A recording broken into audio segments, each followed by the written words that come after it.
This is Trevor McCarthy, and my critical reflection project presentation is on anxiety in school-age children. I'll be discussing how democratic forms of education may be beneficial to reducing stress in school-age students.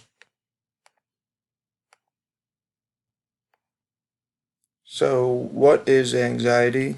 Anxiety can be defined as a feeling of worry, nervousness, or unease, typically about an imminent event or something with an uncertain outcome. So, some causes for this would be insecurity of character trait exposure. This is really relevant for social anxiety. If someone considers themselves shy or awkward, they might be uncomfortable with exposure of those character traits. Also, early exposure to negative environments, uh, which includes schooling. It also includes home or extracurriculars. So, whether their environment at home is okay, or sports or other things they like to do.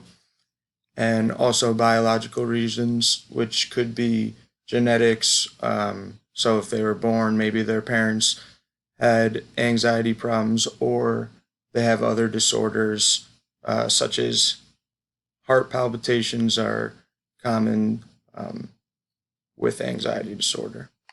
Some treatments for anxiety include psychotherapy and cognitive behavioral therapy. Psychotherapy refers more to learning about how to talk positively about your anxiety problems, while cognitive behavioral therapy is learning how to think positively about your anxiety problems. And then also, medications can be an effective treatment for anxiety, such as anti-anxiety medicines, antidepressant medicines, and also beta blockers. School-age children are considered. School-age anxiety refers to anxiety in children ages 3 to 17, and half of students with anxiety have trouble functioning in school, whether that be tardiness, motivation, or performance based. Social anxiety inhibits various other forms in a school setting, such as test anxiety, anxiety from expectations, and teacher student relationship quality anxiety. The stat here on the right side of the screen by the CDC says 7.1% of children aged 3 to 17 years have diagnosed anxiety, which is approximately 4.4 million in the US alone.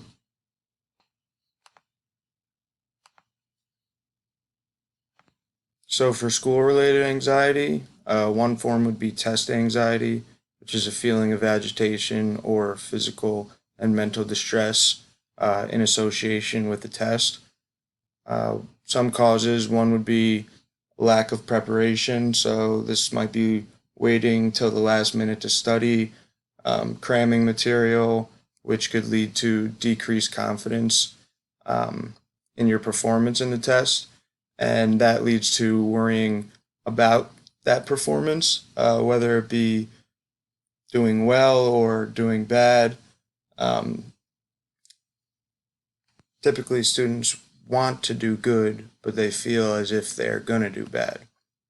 Um, some effects of test anxiety, there are a wide variety of symptoms, but to kind of sum it all up, lack of sleep, appetite, confidence, etc.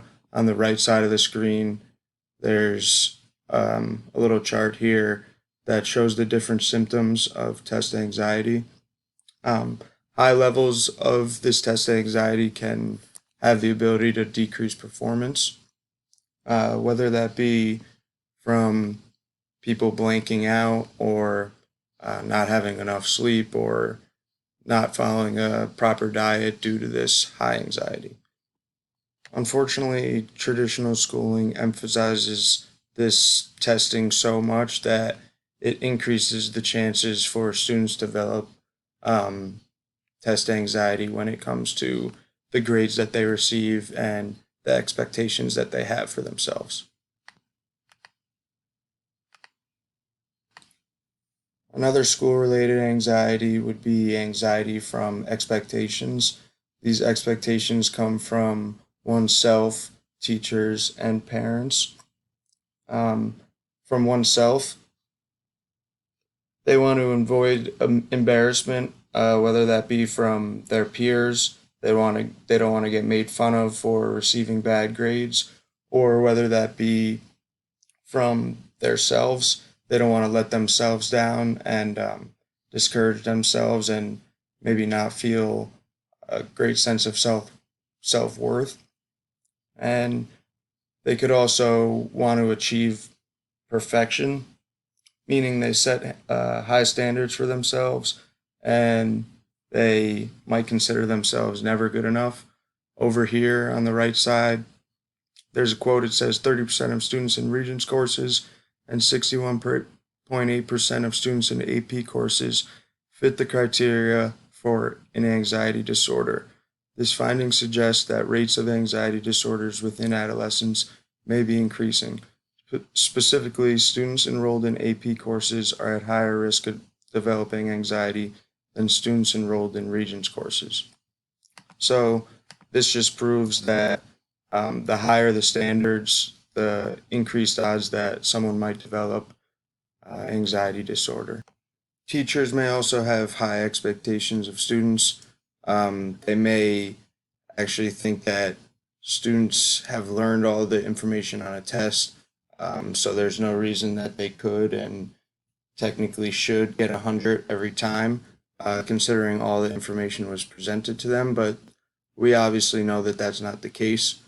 Um, and they might expect that students can turn hard work into high grades, but like I just said, there's plenty of cases in which students are trying their best, but something may just not come as easy to them, and it shouldn't reflect how they're looked at as a student. Lastly, parents have high expectations in some scenarios for their children. They often put pressure on getting into college on their children. It seems to be some sort of almighty standard, and for good reason too, because we know that it increases your chances of receiving jobs when you're older and increasing your pay. Um, but it's still a measuring stick for success, which seems a little bit unfair for the student. Um, and then also, if parents are giving consequences for bad grades, this only increases the anxiety that can revolve around grades because students are worried about what may happen to them if they aren't doing their best.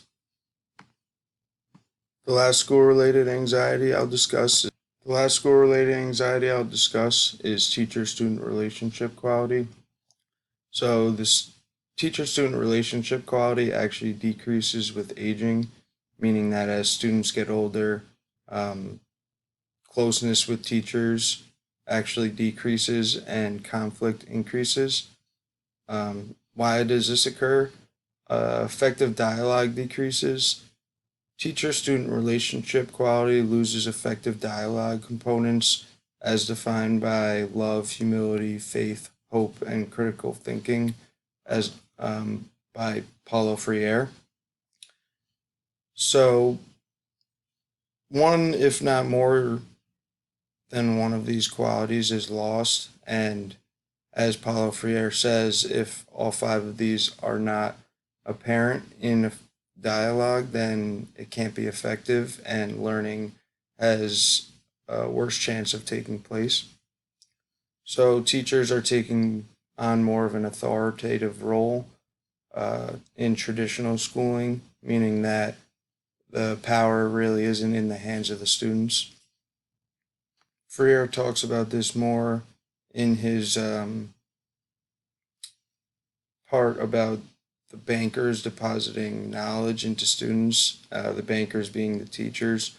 Um, Students are trained to spit out information, he says, that they learn from a higher power, aka the teacher.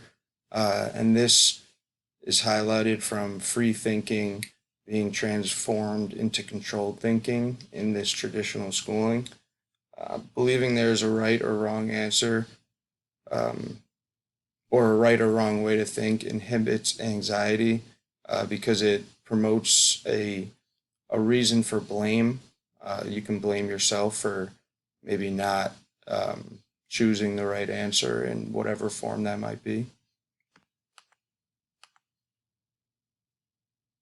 Here's a chart on teacher-student relationship quality that gives a little bit of a better picture um, regarding the effects of a quality teacher-student relationship, whether it be social relations or academic relations. So, how can a democratic form of education reduce stress in school-age children? One, I said adaptations of grading systems must occur. So, it must be process based learning rather than product based learning. Um, this would infer a decrease in test rates and test values. So, maybe less tests would be given or their values would decrease. An increased value of affective learning, whether that be communication skills or problem solving, should occur. A reconfiguration of test designs must also occur. I think they should avoid multiple choice because it's unrealistic and it promotes robotic thinking. Um, they should promote applications, so encouraging them to relate it to real world scenarios and promote cognitive connection to prior experience to reinforce knowledge that has already occurred. Quality grading processes should also be implemented, meaning that grading is prompt. This could definitely reduce the stress and anxiety related to grading because oftentimes students are left waiting for their results and it just builds up their anxiety. A self grading process might be an answer to this, having students grade their tests or quiz right after they complete it. Two, there must be a transition to free or critical thinking. So this may require remodeling curriculum. So testing was already accounted for uh, in the previous slides. But curriculum should become student based, meaning they have a say in what, how, and why they learn certain things. Um, Different choices for participation should be provided, meaning that the way that they're tested, whether it be written or hands on or verbal, they should be provided that choice to make them feel as comfortable as possible. This could aid in decreasing anxiety. And then the quality of their work will be measured in terms of the form of participation that they choose. I believe open discussions between classmates and teachers promotes brain stimulation. So, whether this be at the start or end of class, um, it allows for the brain to stimulate in ways that interest it, and it increases early engagement and interest into that class for the day. Um, Teacher student relationship quality improvement will allow for free slash critical thinking to occur with decreased student oppression and effective communication skills between teacher and students being apparent. Recommendations on how to benefit from a democratic education for students would be to gain control. So, really take pride in manifesting your education, recognizing your strengths and weaknesses, and adhering to those appropriately, and developing your inner being. So, whether that be character traits or so on, just becoming a better person.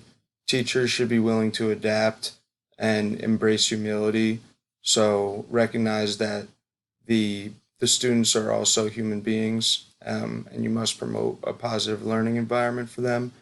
And parents should be supportive, realistic, and active in their guide for students to be successful.